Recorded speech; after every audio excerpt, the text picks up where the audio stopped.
Every week, a group of injured, sick or disabled military veterans and serving men and women get together at Tedworth Park in Wiltshire to ride and learn about the sport of polo and just be. The founding members of this amazing group of people have been together for several years. They all have stories to tell and they all struggle with daily life. Elaine Corner, a former REME Staff Sergeant, was medically discharged after 25 years service after losing her left leg and injuring her back following a motorcycle accident in 2011. 2 years later, she started playing polo. Recently, they competed in the Heroes Cup against each other, and her team, Strategic Shipping Heroes, won. It was my 10th Heroes Cup, and for whatever reason I've been on the losing side every year, so to be finally on the winning side, that cup was coming to bed with me. It was just such a relief to finally win it, and it was because it's such a good competition. You're out there on the pitch, you're playing with your mates, you're having fun in front of a massive great crowd. I mean, people who play polo at our level, we don't normally get to play polo in front of 5,000 people, so it's great to get on the pitch and show them that yes, we're injured, we've got health problems, but it doesn't stop you doing stuff. You can just get out there and play polo and have fun. Your limitation is you. Alex Chalmers was a farrier major with the Blues and Royals. He was in the Household Cavalry Regiment from 1974 to 1991 and then went on to work with the Great Britain eventing team. He suffers from PTSD. It's total therapy. It is actually getting me doing things that I wouldn't normally do, I wouldn't normally be able to afford to do, and it's just something I live for now every week. Every Thursday we come here, we have a session, and obviously it's not so much the riding and the polo, it's also the camaraderie afterwards and the cup of coffee and a sandwich and a good banter. For 22 years, David Taylor served with the Royal Military Police, specialising in forensics with postings all over the world. He's in constant pain with back and thumb injuries and has acute PTSD. So how does polo help him? When you're up on the riding and you're on the horse, you're very relaxed, you're at one with the horse, and it trusts you, and again you've got to trust it as well.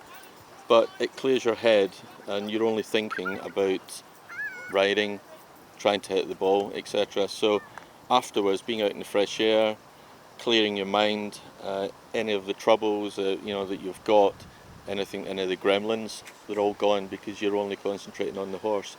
But there's just something about being on horseback. I don't know whether it's nature, but it just relaxes you so much.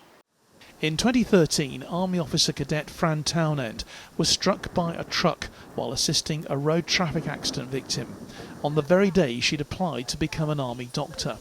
She broke virtually every bone in her body and suffered massive internal injuries. She wasn't expected to survive.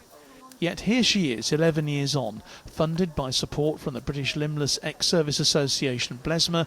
She learnt to play and is now an international polo player, winning a European Championship silver medal. She's here helping and supporting the team and says polo has saved her life.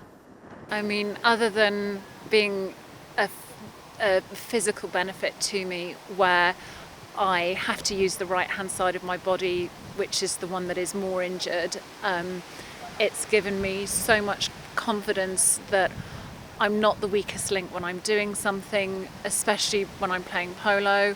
When I'm riding a horse, it takes away all the feeling of disability. I get freedom from it. But it's also given me something that I'm competitive at. Being able to do something has given me the confidence to go back to work. It's also given me the physical stamina to be able to do more, to spend more time in the A&E department I've been working in, and it's just given me a life back. Lance Corporal Hattie Belger, based with the Royal Tank Regiment, suffered a serious injury to her left knee while alpine skiing last year. In effect, it ended her sporting career. That is, until she discovered polo through Help for Heroes just a few months ago. I don't even know how I got into polo, to be honest. I just asked. I think I pinged a message on the Instagram club Instagram to ask about lessons, and I literally just started from there. And then I met Bob, who then told me about Health Heroes, and I applied, and I've only been with Health Heroes for 3 months, but it's a game changer. Leading the course each week is the director of Tedworth Park Polo Club, retired Brigadier Justin Stanhope White. He says generous support from sponsors and recently the Military Equine charity enables the course to continue and enables the players to compete in tournaments. Its success, he says, has been inspirational. It doesn't come as a surprise. I've just been amazed by this group. Not only have they flourished by battling their demons and their physical problems as well, but they've flourished as polo players, and they've really got quite good in the last 18 months. It's been 4 years now. I think at the heart of it is they're a great bunch of people that help each other. And you saw today Helen with a new horse that she just picked up yesterday, new circumstances. I spent a lot of time with her because she was, of course, nervous. But actually they all pulled together to help her through that, and the horse has been great and will be great. It was a bit worried about the tripod with the camera, a bit worried about a flapping flag, but it was great today, and I thoroughly enjoyed it. I just love being with these guys. It's the highlight of the week. We get together. We've all overcome issues, problems in our lives, and we're there to support each other. So it may be that one of us can come up with a suggestion. Oh, have you tried this? Or maybe you should speak to so and so to get more assistance and help. So we're just there for each other and supporting each other, and it's just brilliant. To quote Sir Winston Churchill, there's something about the outside of a horse that's good for the inside of a man or woman. That's never been more true than here. John Knighton, BFBS Forces News, Tedworth Park.